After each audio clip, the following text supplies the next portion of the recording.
I'm starting this video with a caveat, and if you want to skip it, go to this time.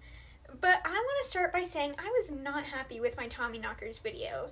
Don't get me wrong, it was so fun, and Tommyknockers are interesting, but I felt like something was missing the entire time I was making the video, and I think that was the writing.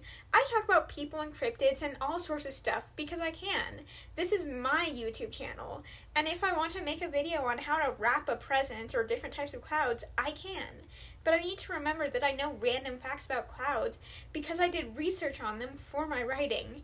And at the end of the day, I want this to be a writing channel. So I'm going to make a real effort in this and future people and cryptid videos to talk about how they lead into writing. Because they do. Connie does affect my writing. She affects the magic I see in urban settings and what environments I feel I can put my characters in to set a certain spooky atmosphere where monsters can appear. Because if a river monster can live under Hatford, there's no telling what can be lurking in my fantasy metropolises. And people like Mr. Rogers and Kitty Genovese affect how I write characters. They specifically affect how I write crowds.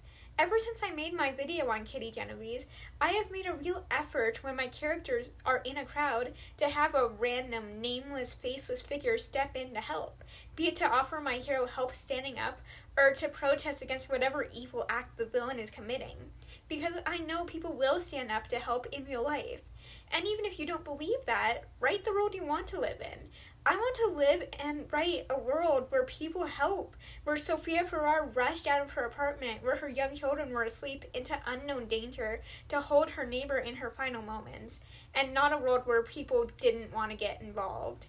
So I'm going to make an effort moving forward to talk about how these cryptids and mythical creatures and real people affect my writing. Now on to this video. Let's talk about Henrietta Lacks. I'm a writer. For most of human history, we were in a medical stalemate. You were just as likely to die from any given illness or injury 200 years ago as you were 2,000 years ago. And then in the 20th century, humanity turned a corner. Penicillin, vaccinations, germ theory, the discovery of blood types and radiation, all of these played a part in slashing childhood mortality rates and ramping up life expectancies. And a lot of the discoveries made in the last 70 years wouldn't have been possible without Henrietta Lacks. Let's talk about that. Who are you? Let's start with talking about what Henrietta Lacks contributed to science. In 1951, Henrietta Lacks was diagnosed with cervical cancer and began undergoing radiation treatment. And during this treatment, her doctor took samples of her cervical tissue without her knowledge or consent and gave them to Dr. George Otto Gay, who began breeding Henrietta's cells in a lab, naming them HeLa cells. HeLa cells were the first human cells that were able to be continuously multiplied in a lab, and thanks to their ability to multiply, they were able to be used in medical testing and helped contribute to scientific breakthroughs, including, but not limited to, developing techniques to observe cells, helped us understand how cells are damaged by radiation, and helped us understand what everything from X-rays to space travel would mean for the human body. They helped develop drugs and treatments for polio, HIV, Ebola, salmonella, sickle cell anemia, and many different types of cancers, and helped us understand how tuberculosis works, hi John Green, as well as HPV develops into certain types of cancers, and how aging works, and it helped link thalidomide to birth defects. This is just good medicine. So HeLa cells are important, and chances are you've already heard of them. At the very least, you or someone you know has probably had their life impacted by their existence. So it's a shame no one knows who Henrietta Lacks is. So who is she? Henrietta Lacks was born Loretta Pleasant. She was born in Roanoke, Virginia on August 1st, 1920, to Eliza and John Pleasant. She was one of 10 children her parents had until her mother died when Henrietta was 4, giving birth to her younger sibling. After her mother's death, John Pleasant moved his family to Clover, Virginia, where their family had originated as slaves, and where many of their family members still lived. Once in Clover, Henrietta and her siblings were split up to live with multiple family members. Henrietta was sent to live with her grandfather, Thomas Lacks, who was also raising her cousin, David Lacks. And I will say, that threw me off at first. I thought either my research was faulty or Lacks was a more common last name, but no, she married her cousin. And I need to remember, so did Theodore Roosevelt and Queen Elizabeth, and that was very common practice until very recently. But I will say, the names are still tripping me up, so I'm going to refer to Henrietta and the rest of the Lacks family by their first names to avoid confusion. Anyway, Henrietta and David had their first child in 1934 when Henrietta was 14, and the two of them went on to have a total of 5 children and got married on March 10th, 1941. Shortly after, the family moved to Maryland, where David was able to get a job at a steel mill while Henrietta worked in the tobacco field. When Henrietta wasn't working, she was a woman who loved cooking, red nail polish, and her children. While living in Maryland, their family grew, with Henrietta having her youngest son, Zachariah, in 1950. It was during this time several large decisions were made. The first was the choice to send their second child, Elise Lacks, who had developmental disabilities, to a hospital that today is known as the Crownsville State Hospital, where she would spend the rest of her life before she died at 16 in 1955. It was also during this time Henrietta began noticing something off about her health. Right before she got pregnant with Zachariah, she felt what she described as a knot deep inside her. But investigating the knot was postponed until after her son was born and after she developed bleeding and lumps, which would all turn out to be symptoms of cervical cancer. Shortly after Henrietta's diagnosis, she began receiving radiation treatment, which back then involved taking little tubes of radon and putting them in pouches that were sewn into her cervix. Jeez. And it was during the surgery to sew in the radon when her cells were taken. At the time, this was common practice. Patients routinely had cells removed without their knowledge or consent. And when Dr. Gay first received her cells, he had no reason to think this would be any different from the countless other samples he had received. But unlike the other cells, these continued to survive and multiply outside of Lacks's body. And the shady practice continued even after her death on October 5th, 1951. Henrietta's family was encouraged to perform an autopsy on her. David was told this could gather important information for his children, but it was mainly to try and gather more cell samples from Henrietta.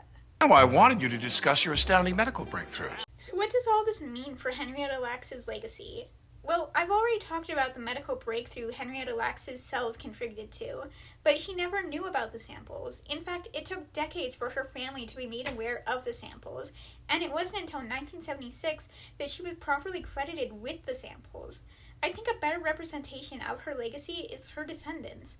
The last of Henrietta Lacks' children died in 2022, but she's still remembered today by her grandchildren, who work hard to make sure Henrietta Lacks' legacy in medicine is properly remembered.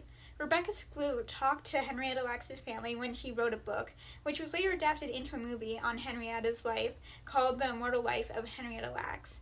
And thanks to the HeLa genome data usage agreement, some of Henrietta Lacks' family have a say in what medical experiments and treatments her cells are used for. And this is important because Henrietta Lacks was Catholic.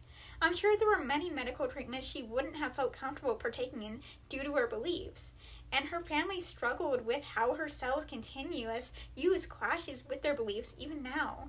Her daughter, Deborah, questioned if Henrietta Lacks' soul could really rest in peace when a part of her still lives on. But she'll always be with you. Alright, now I need to tie this back into my writing. And if I'm being honest, I feel weird doing this, because Henrietta Lacks was a real woman, not a writing tool. It doesn't feel right to tie her into my writing. Plus, as a fully faceted person, there's so much I can use about her life and who she was to tie into my writing. I'm caught between the easy answer, which is how cool of a concept HeLa cells are for sci-fi.